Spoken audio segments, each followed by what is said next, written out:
नमस्कार। Sunshine classes JD में आपका स्वागत है। मैं विवेक वर्मा आपका स्वागत करता हूं।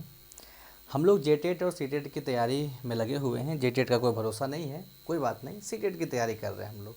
सीटेट हर एक 6 मंथ में निकलते रहता है, हम लोग सीटेट पे फोकस करते रहेंगे। जेटेट जब आएगी तो हम लोग उस पर फोकस करेंगे, उसको आराम से हम लोग क्रैक कर लेंगे। और हम लोग CDPA क्लास के बाल विकास एवं शिक्षा शास्त्र क्लास को लेकर आगे बढ़ रहे हैं। और आज 11वां क्लास लेके आए हैं। हमने 10वां क्लास पीछे आपने देखा होगा, पूरे 10 क्लासों में 10वां क्लास लिया था जिसमें अधिगम को बताया था। अगर आप मेरे व्हाट्सएप ग्रुप के साथ जुड़ना चाहते हैं तो मेरा व्हाट्सएप नंबर 8674894098 है।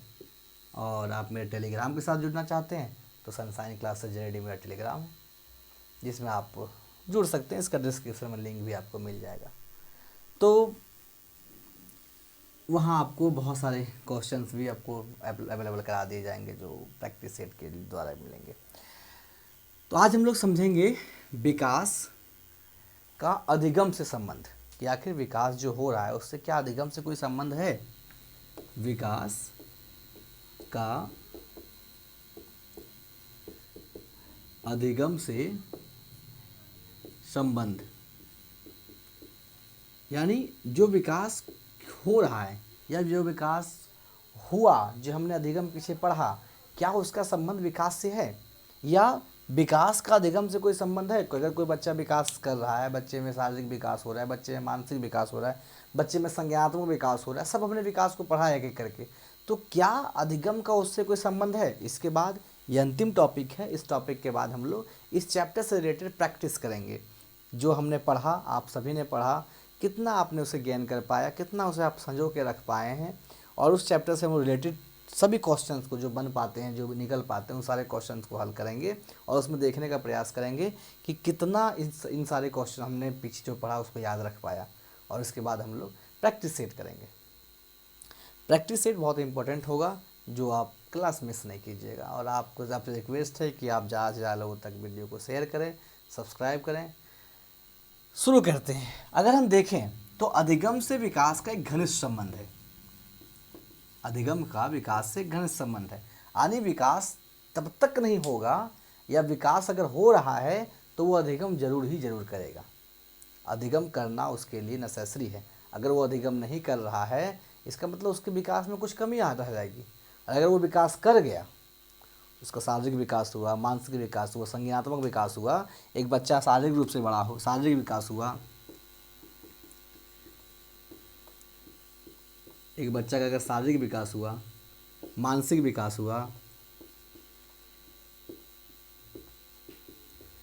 संज्ञानात्मक विकास हुआ,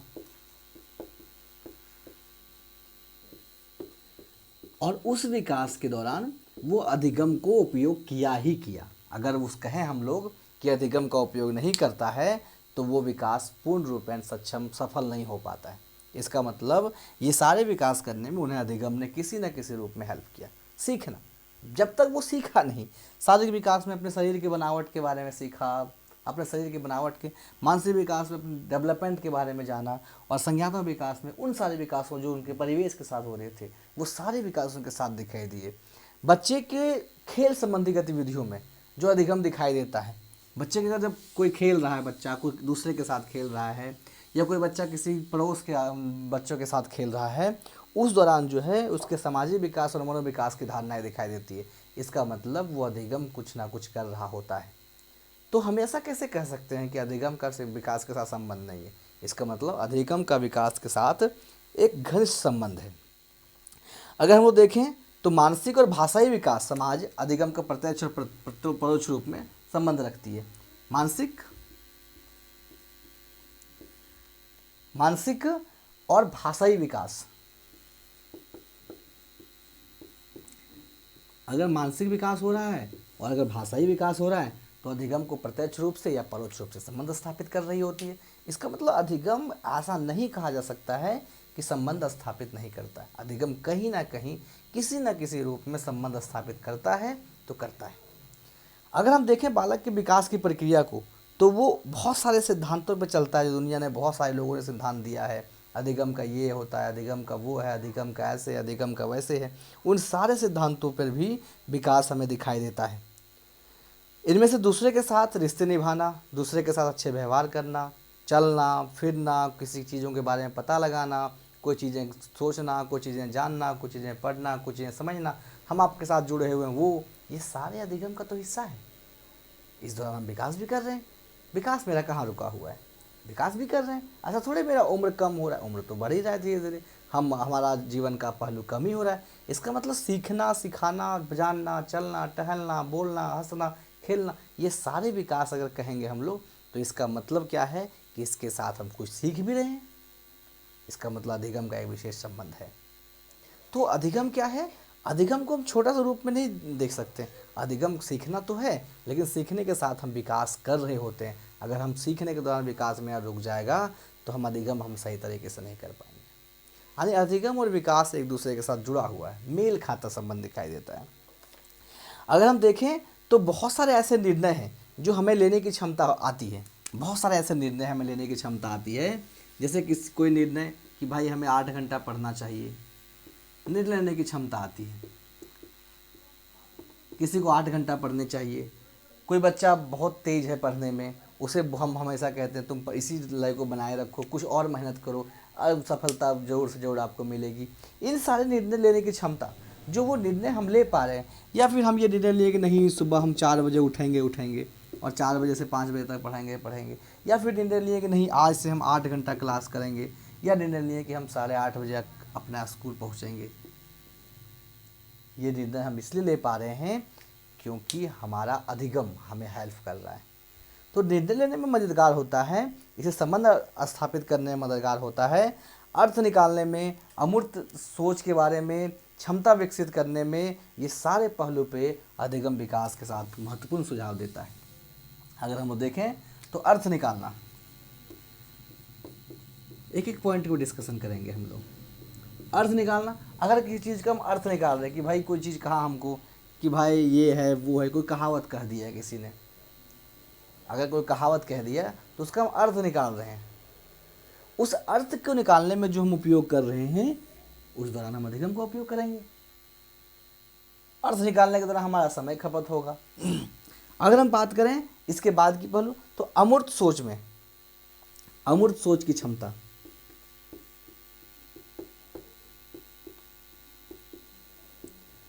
अमूर्त सोच की क्षमता की बात करें तो एक ऐसा सोच जो मूर्त ना हो, जो हमें सामने से नहीं दिखे, लेकिन ये क्षमता हम डेवलप कर पा रहे हैं कि नहीं हम ऐसा करेंगे तो हमें ऐसा होगा, हम अभी पढ़ेंगे तो हमें बाद में फ़ायदा होगा, हम ये करेंगे तो हम वो होगा।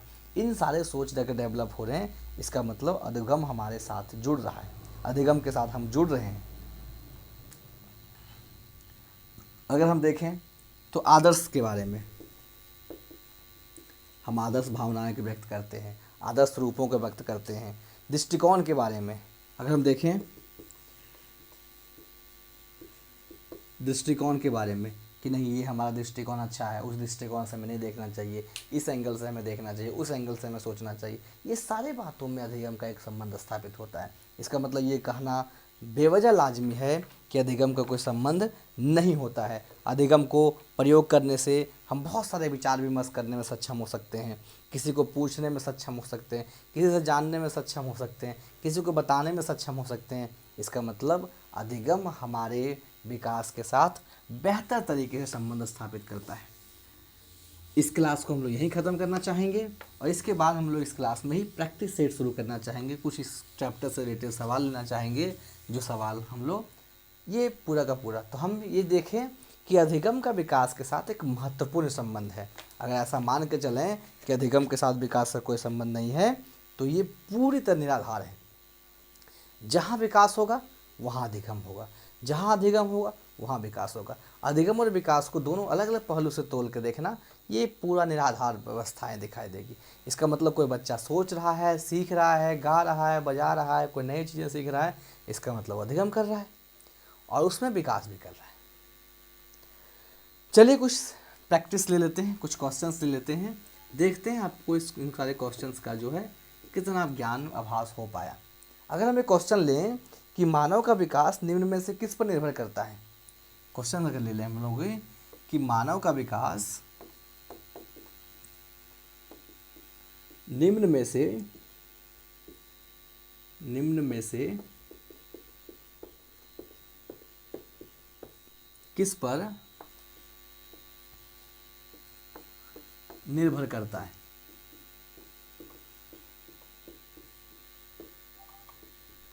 ऑप्शन ए नंबर, हम क्वेश्चन एक लेते हैं। ए नंबर ऑप्शन में अगर हम कहें उसकी वृद्धि पर,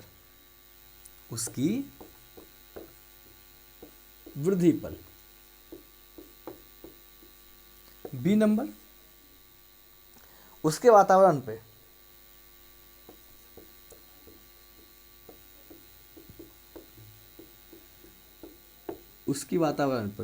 आप कोशिश करें कि हम सवाल लिखें और जब ऑप्शन ख़त्म हो उसके बाद आप जवाब दे पाएँ, मन में जवाब दे पाएँ, या मेरे व्हाट्सएप ग्रुप पे या टेलीग्राम ग्रुप पे आके हम जवाब दे पाएँ। अगर ऐसा आप कर पा रहे हैं तो हम मान के चलेंगे कि ये सारे आप क्वेश्चन समझ पा रहे हैं। आप कॉपी या पेज या कुछ लेके बैठिए, आप आराम से आप मन से आप सोचिए कि हम सब पर डिस्कशन करेंगे करके, क्यों नहीं हो सकता है ये आंसर, ये सा आंसर क्यों नहीं हो सकता है, हम डिस्कशन करेंगे। लेकिन अगर आप आंसर दे पा रहे हैं पहले, इसका मतलब आप समझ सकते विकास हुआ आपने पढ़ा, उसे आपको याद आपके साथ आसानी से हो गया। उसकी बुद्धि पर,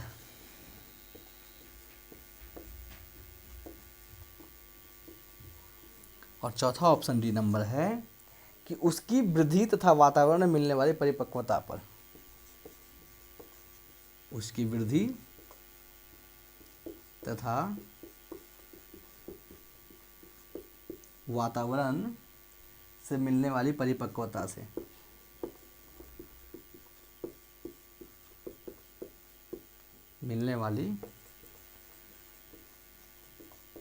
पक्वता पर। सवाल पे फिर से आते हैं। सवाल कह रहा है कि मानव का विकास निम्न में से किस पर निर्भर करता है। अगर हम मानव के विकास की बात करें तो मानव कब विकास करता है। विकास एक बहुत बड़ा सब्जेक्ट था, हमने पढ़ा।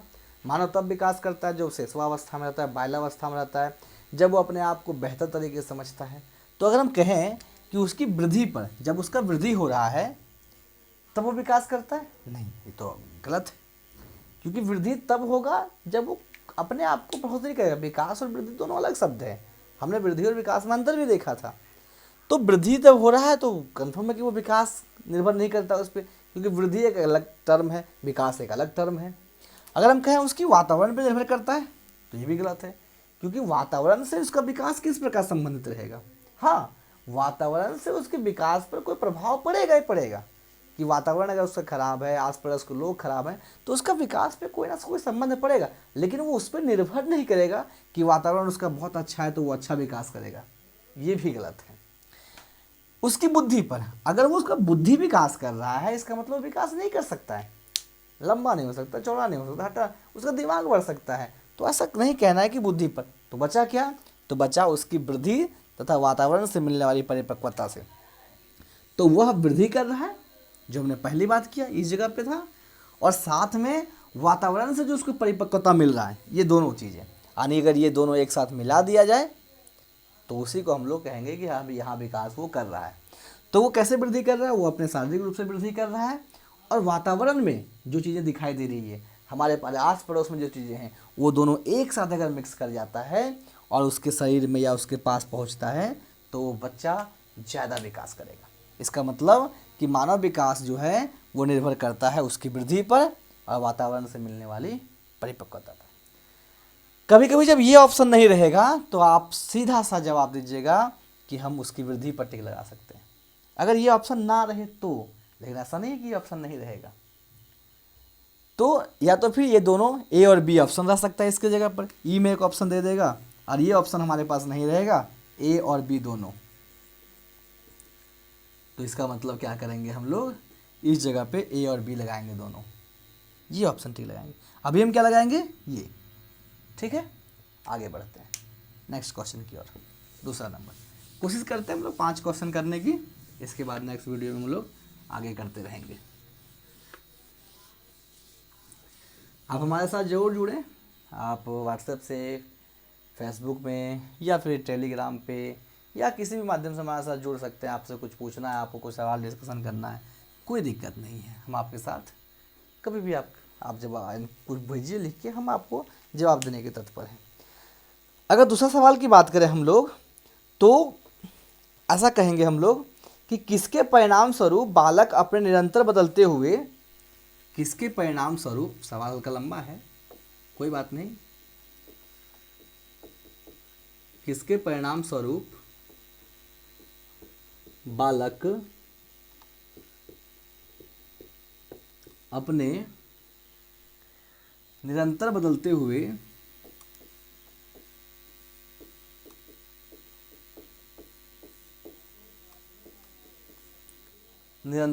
हुए वातावरण में ठीक प्रकार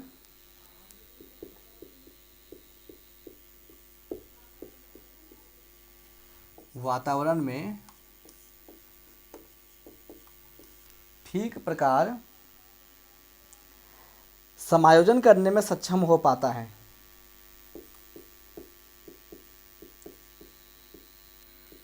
समायोजन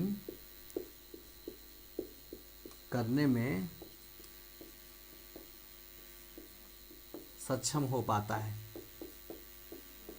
देखिए सीडीपी का सबसे प्रॉब्लम क्रिएटिंग क्या लगता है, जो बहुत सारे लोगों का शिकायत आता है कि सर क्वेश्चन ही पढ़ने बहुत टाइम निकल गया। ये बहुत बड़ा प्रॉब्लम है। क्वेश्चन इतना लंबा लंबा होता है कि आप क्वेश्चन पढ़ते ही उसको समझ शक्ति का विकास नहीं कर पाते हैं। कोई बात नहीं, हम लोग धीरे धीरे भी प्रैक्टिस करेंगे। हम लोग एक ऐसा नहीं कि हम लोग ऐसा नहीं, हम लोग एक कुआं जैसा बनेंगे, धारा जैसा नहीं बनेंगे कि बह के कहीं मिल के चल जाएं। तो हम लोग धीरे धीरे इस पर निर्भर कर देंगे, धीरे धीरे पहुँचेंगे। फिर ये भी हम लोग तेज स्पीड करेंगे कि भाई क्वेश्चन को जल्दी पढ़ के जल्दी हमारे समझ सकते कैसे विकास हो जाए, इस पर भी ध्यान देंगे। अगर हम कहें ऑप्शन में, तो ए में संज्ञानात्मक विकास, बी ऑप्शन की बात करें तो सार्वजनिक विकास,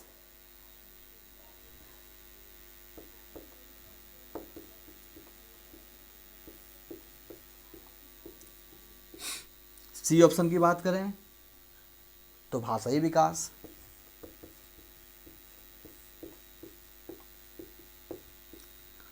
डी ऑप्शन की बात करें तो संवेगात्मक विकास।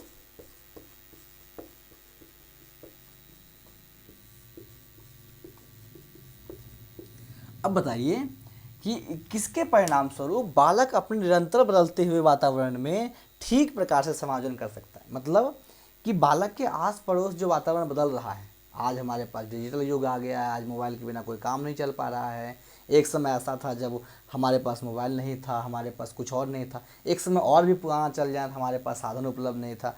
तो बालक अगर जो एकाएक उस पर परिवर्तन आ रहा है, उसके साथ या फिर मौसम परिवर्तन हो रहा है, वातावरण में बहुत सारे बदलाव आ रहे हैं, घर ज़्यादा बन रहे हैं, उसे डिस्ट्रैक्शन हो रहा है, तो बालक अपने आप को किस प्रकार उसमें ढाल पा रहा है। इसमें अगर देखें तो सार्वजनिक विकास तो नहीं हो सकता है। शारीरिक विकास से उसको वातावरण से क्या मतलब है। भाषाई विकास भी नहीं हो सकता है, क्योंकि भाषाई विकास से उसको वातावरण से क्या मतलब है। अगर हम समायोजन करने का मतलब उसमें ठीक प्रकार से जुड़ पा रहा है। तो दो बच जाता है, एक संज्ञानात्मक विकास और एक संवेगात्मक विकास। इस पर डिस्कशन करते हैं। संज्ञानात्मक विकास क्या है, उसके भाव परिवेश में मतलब उसके होने वाले गुणों में परिवर्तन विकास करेगा। लेकिन संवेगात्मक विकास उसके अंदर जो बदलाव होंगे उसके साथ जुड़ने में उसे सहायता करेगा।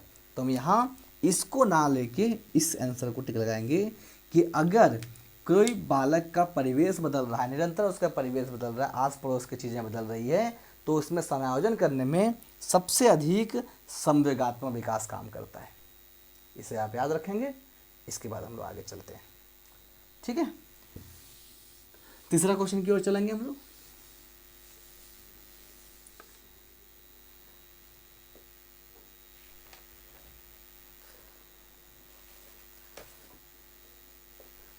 तीसरा क्वेश्चन बहुत इंपॉर्टेंट है। क्वेश्चन है कि किशोर खाली स्थान का अनुभव कर सकता है। किशोर खाली स्थान का अनुभव कर सकता है। ए नंबर ऑप्शन में। बचपन में किए गए अपराधों के प्रति डर का भाव। बचपन में किए गए अपराधों के प्रति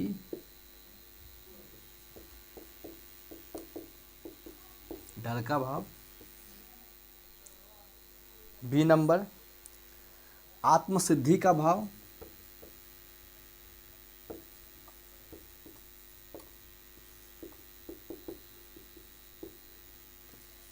सी नंबर, जीवन के बारे में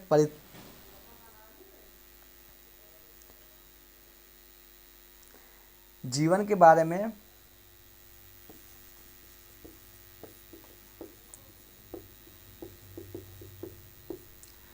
और डी नंबर की बात करें हम लोग तो दुश्चिंता और स्वयं के सरोपकार के बारे में। चलिए देखते हैं इसको आगे।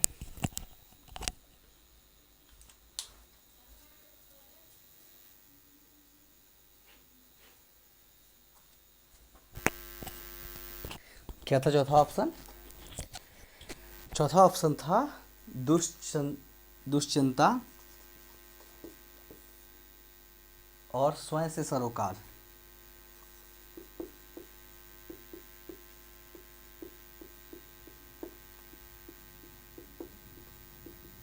ये क्वेश्चन बहुत इंपॉर्टेंट इसलिए हम कह रहे हैं क्योंकि ये सीटेट 2012 में पूछा हुआ सवाल है।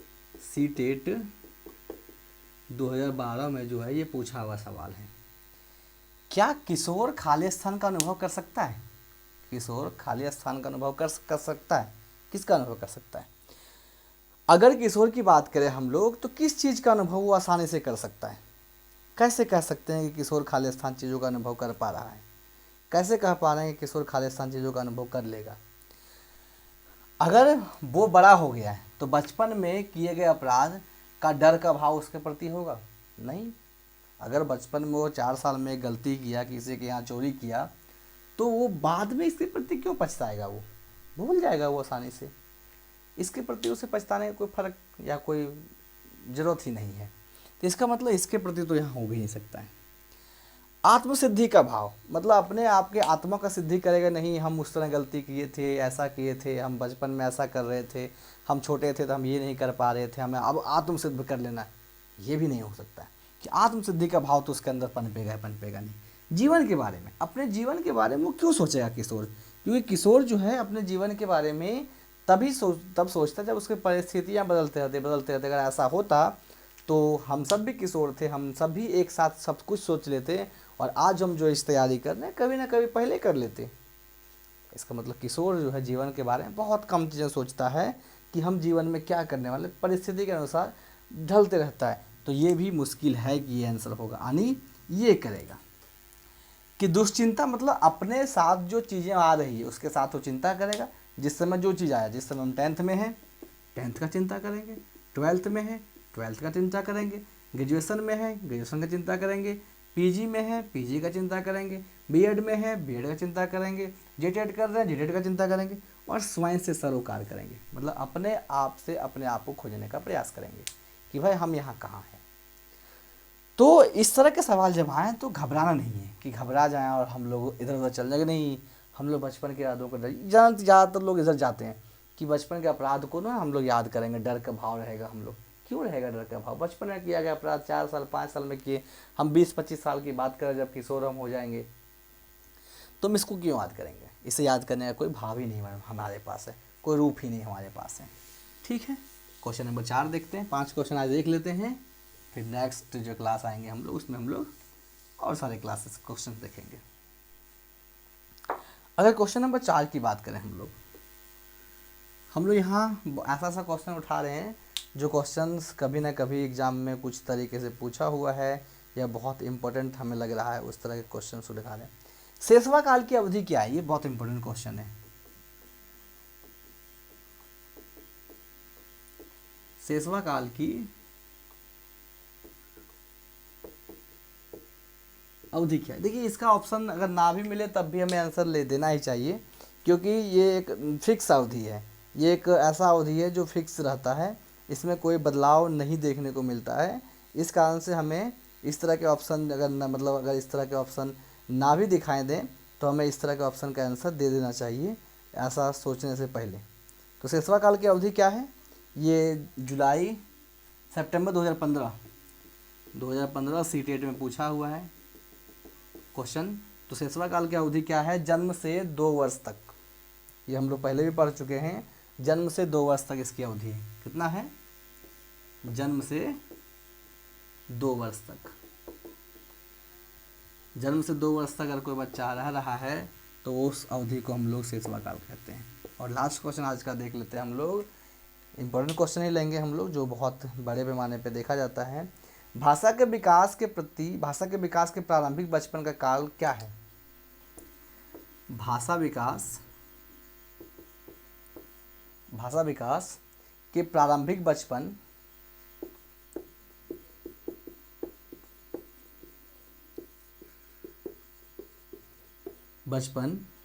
का काल क्या है? अगर हम इसका ऑप्शन लेने का प्रयास करें तो ऑप्शन हम नहीं लेते हैं, हल्का सा ज़्यादा टाइम लग जाता है, तो कोई बात नहीं। भाषा विकास के प्रारंभिक बचपन का काल क्या है? तो अगर हम कहें तो अति संवेदनशील।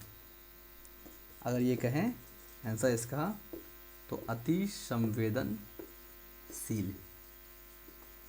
इसका मतलब क्या है कि भाषा का विकास में जो प्रारंभिक समय में जो हमारा विकास होता है उस समय हमारी भाषाएं जो है अति संवेदनशील होती है। बहुत संवेदनशील हमारा भाषा होता है, जिस कारण से हम लोग भाषा का विकास बहुत कम धीरे धीरे हो पाता है। कुछ कुछ शब्दों को सीख पाते हैं, कुछ कुछ शब्दों को नहीं सीख पाते हैं। हम लोग रटने पर ज़्यादा विश्वास करते हैं, ऑब्जर्व करने पर ज़्यादा विश्वास करते हैं। जब भाषा विकास हो रहा था मतलब कोई अगर कह रहा है उसे हम लोग रट लेते हैं, सब मतलब शब्दों का विकास हमारे दिमाग में बहुत कम चढ़ पाता है। यही कारण है कि बच्चा बहुत लेट से सीखता है। आज का क्लास हम लोग यहीं रोकते हैं। नेक्स्ट क्लास में हम लोग इसकी और प्रैक्टिस सेट लेके आएंगे इस चैप्टर का, कि बहुत सारा प्रैक्टिस कराएंगे हम लोग। 30-40 क्वेश्चन तो इस चैप्टर से करवाएंगे, फिर प्रैक्टिस सेट देंगे हम लोग। तो चलिए मिलते हैं नेक्स्ट वीडियो में, तब तक के लिए थैंक यू, नमस्कार। बने रहिए, सब्सक्राइब करते रहिए, शेयर करते रहिए, लोगों को बताते रहिए कि CDPA क्लास हम वो ले रहे हैं। Sunshine classes ready. अगर आप लोकल स्टूडेंट्स हैं, आपके गार्जियंस, आपके बच्चे अगर पढ़ रहे हैं, हमारे अगल बगल मिलते हैं, तो हमारे पास ग्रेजुएशन तक के क्लासेस अवेलेबल हैं। अभी GTET CTET का ऑनलाइन क्लासेस हो रहा है। JPSC के कुछ झारखंड सेक्शन वाले क्लासेस ऑनलाइन शुरू होने वाले हैं। इन सारी चीज़ों को आप हमारे साथ जुड़ सकते हैं, हमसे कांटेक्ट कर सकते हैं। हमारा व्हाट्सएप नंबर हम एक बार फिर बता देते हैं, 8674894098 है। मेरा नाम विवेक वर्मा है। तो आप मेरे साथ आसानी से जुड़ सकते हैं। अगर आप लोकल हैं, आप अपने बच्चे को मेरे साथ पढ़ाना चाहते हैं, तब भी आप मेरे साथ जुड़ सकते हैं। आप खुद पढ़ना चाहते हैं तब भी मेरे साथ जुड़ सकते हैं। थैंक यू, मिलते हैं नेक्स्ट वीडियो में।